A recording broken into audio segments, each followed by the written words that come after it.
السلام عليكم ورحمة الله وبركاته. اللهم صل وسلم وبارك على سيدنا محمد وعلى آله وعلى صحابته أجمعين. مبدئيا كده بنرحب بكل مشتركينا الجداد وبنقول لهم نورتونا. كمان من كرمك ما تنسيش اللايك الحلو اللي احنا بنستناه منك. وخلينا نقول على بركة الله، وهنعمل غدا ايه النهاردة كده؟ وزي ما عودناكي وصفاتنا بسيطة كده، خلينا نقول على البركة. هنعمل طاجن بامية بطريقة حلوة من غير لحمة، وهنعمل فراخ بانيه، وهنعمل كمان بدنجان مخلل. وخلينا كده نبدأ ونقول أول حاجة كده هنبدأ فيها. أول حاجة عندي نص كيلو من البامية متقمعة، عندي 3/4 كيلو طماطم، مش هستخدم صلصة النهاردة. طبعا الفراخ البانيه الوزن اللي انتي عايزاه. عندي مكعب زبدة، عندي كده هنا 3 بصلات بس هاخد منهم كمان للبانيه، 3 بصلات وسط. وعندنا الطبق ده كده فيه بدنجان وفيه فلفل وفيه توم، وهقول كل حاجة وانا بعمل بالمقادير بالظبط وانا بعمل الحاجة. خلينا نقول على البركة ونشوف هنبدأ بايه. اول حاجة بقى نعملها نتبل البانيه. عندي هنا نص معلقة فلفل اسمر، ونص معلقة ملح، وكمان نص معلقة بهار. تعالي كمان ناخد بصلتين كده، معلقتين بصل من البصل ده للبانيه، نقلبهم الاول كويس مع بعض. خلاص كده قلبتها في البصلة والملح والبهارات والفلفل الاسمر. بسم الله، عندي ربع كوباية لبن، تتبيله بسيطه وفي نفس الوقت حلوه جدا، حبايه واحده من البيت. وبرده هقلبهم كويس في بعض. بدات بيها ليه؟ علشان كل ما قعدت في تتبيلتها كل ما بقى طعمها احلى. وبعد كده ما تبلتها هغطي بقى العلبه. لو انا قدامي وقت طويل هحطها في التلاجة، حاسه نفسي الاكل بتاعي هينجز بسرعه، يبقى هخليها جنبي على الرخامه. بس انا هحطها كده نص ساعه كده في التلاجة برضو يكون احسن، عشان برضو الجو حر النهارده شويه. الفراخ البانيه انا بعملها جنب اي اكل، مش بس بعملها جنب مكرونه، لا انا بعملها جنب اي خضار، بالعكس بتخليهم ياكلوا اكتر. وبتكلم طبعا على الاطفال الصغيرين، بتغريهم وبتخليهم لو انت عندك نوع خضار الاطفال مش بتحبه، اعملي جنبه الفراخ البانيه كده وجربي شوفي هياكلوه ولا لا. نيجي بقى للبامية. اي مادة دهنية عندك يا ست الكل، انا هنا الموجود عندي هشتغل بيه. عندي مكعب من الزبدة، يعني حوالي معلقة نزلنا بيه في الحلة. بس هتستخدمي زبدة يبقى لازم تحطي عليها حوالي كده معلقتين زيت. انا هنا حطيت عليها معلقتين زيت علشان طبعا نبدأ نشوح البصلة للبامية.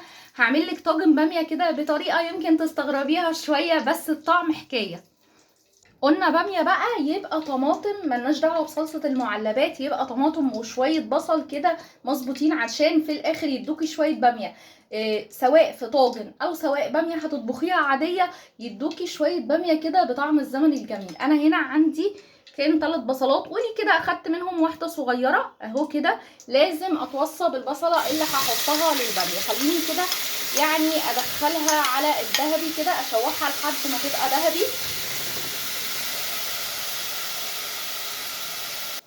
اول بقى ما البصله تبدا تدبل كده مش تاخد لون، هنزل عليها بنص معلقه فلفل اسمر. وبرضو انا واقفه قدامها، طبعا لو النار عاليه انا واقفه قدامها. انا بحب اشوح البصلايه كده على نار عاليه، بس بتابعها طبعا طول ما انا واقفه قدامها. خلاص كده البصله بدات تاخد لون. انا صراحه بحب البصل الابيض جدا في كل عمايل الاكل. ليه بقى؟ بتعرفي تديله لون كويس. بس كده هي اخدت اللون اهي، طبعا عشان ده بصل احمر. انا ضرباها النهارده في الكبه علشان عايزين بصلايه ناعمه جدا مش مبشوره. بسم الله. وطماطم معصوره ومتصفيه، وقلت الوزن طبعا.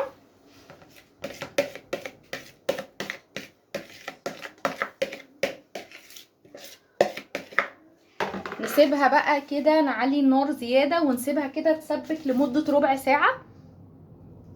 نص معلقه ملح صغيره كده، مش مليانه المعلقه الكبيره، بس النص نفسه مش مليان. نعلي بقى عليها النار ونسيبها كده زي ما انا قلت تسبك لمده ربع ساعه. نخلل بقى البتنجان طبعا على بال ما الصلصه تتسبك، الطماطم تتسبك. عندي هنا 6 قرون فلفل اللي هو الاحمر، عندي 5 فصوص توم الصيني التوم الكبير، عندي هنا 3 ليمونات وربع كيلو بدنجان ومعلقه ملح. خلينا ناخد الفلفل والثومه والملح ونضربهم ضربه قويه جدا في الكبه. خلاص ضربناها اهو في الكبة، الفلفل والملح والثومة. تعالي كمان ناخد الليمون كده، ناخد منهم 2 نعصرهم جوه. مش عارفة، بصوا انا حطيت كمان معلقة خل، مش عارفة بصراحة اتصورت ولا لأ.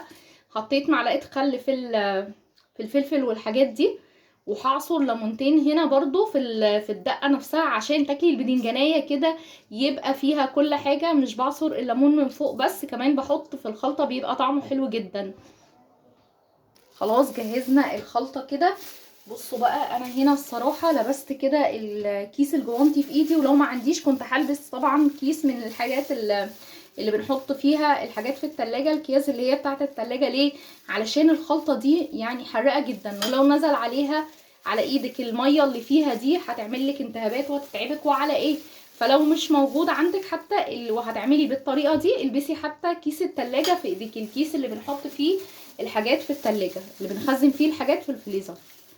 نحشي بقى البدنجان كده يا ست الكل. خلاص طبعا انا سلقه البدنجان لمده 10 دقايق مش سليق كامل، علشان مهما قعد معاكي نعصر بقى الليمونه، مهما قعد معاكي طبعا ما يجرالوش حاجه، وتبقى البدنجانيه كده تبقى حلوه ومتماسكه. نعصر بقى الليمونه وشويه كده. طبعا انا هنقله في علبه بس كده. ودينا كمان خلصنا البدنجان.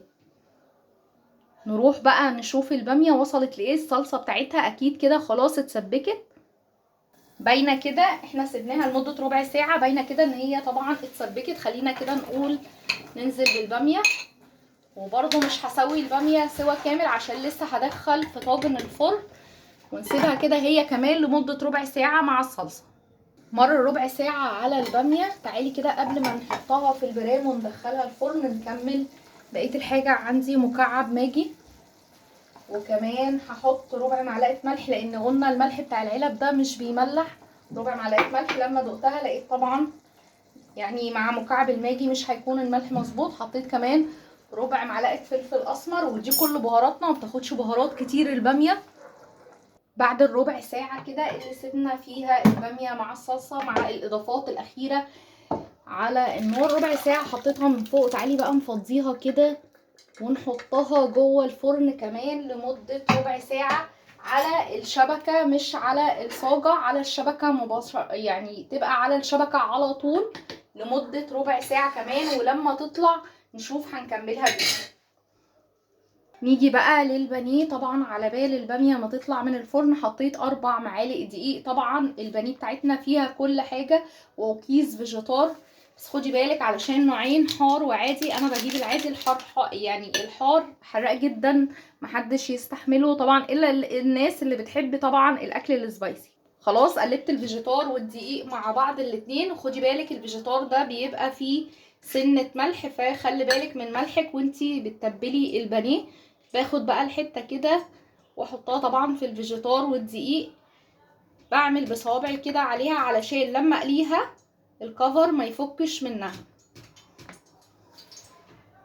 زي ما هي. انا ما نفضتهاش من حاجة، يعني ما نفضتهاش من البصل ولا الحاجة بتاعتها، اخدتها وحطيتها كده وزي ما بقول كده اهو. نفضيها بس نفضة صغيرة كده بعد طبعا ما تحطيها في الدقيق والفيجيتار. سخنت الزيت اهو في الطاسة، بسم الله. بتنزل على زيت سخن على نار بقى متوسطة، يعني هحمر كده البانيه بتاعتنا. النار اهي متوسطة، يعني اوطى سنة صغيرة من العالية، يعني نار متوسطة مش واطية يعني، وكمان مش نار عالية جدا. ومش هقلب فيها الا لما يبدأ بس الكفر الاولاني يتشمع من تحت. بعد ما طلعت طاجن الباميه من الفرن خلص على كده. لا يا ست الكل ما خلصش، ده انا هعمل له تقليه زي الملوخيه بالظبط. عندي هنا معلقه كزبره مش مليانه قوي برده، مش هرميه. عندي فصين ثوم من الثوم الصيني. يلا بينا بقى نقليها زي الملوخيه وكلي بقى طاجن باميه. حطيت بقى هنا كده معلقه زبده معاها معلقه زيت، وزي ما انا قلت كده هقللها زي الملوخيه واحطها فوق وش الطاجن. والله بتبقى طعمها مش قادره اقولك ولا لحمه ولا حاجه، بس تبقى طعمها خطيره جدا. خلاص كده التقليه بتاعتنا دهبي اهي. هاخدها بقى احطها على وش الطاجن. بس كده بسم الله. احلى طاجن باميه والله، جربي كده وشوفي النتيجه ايه.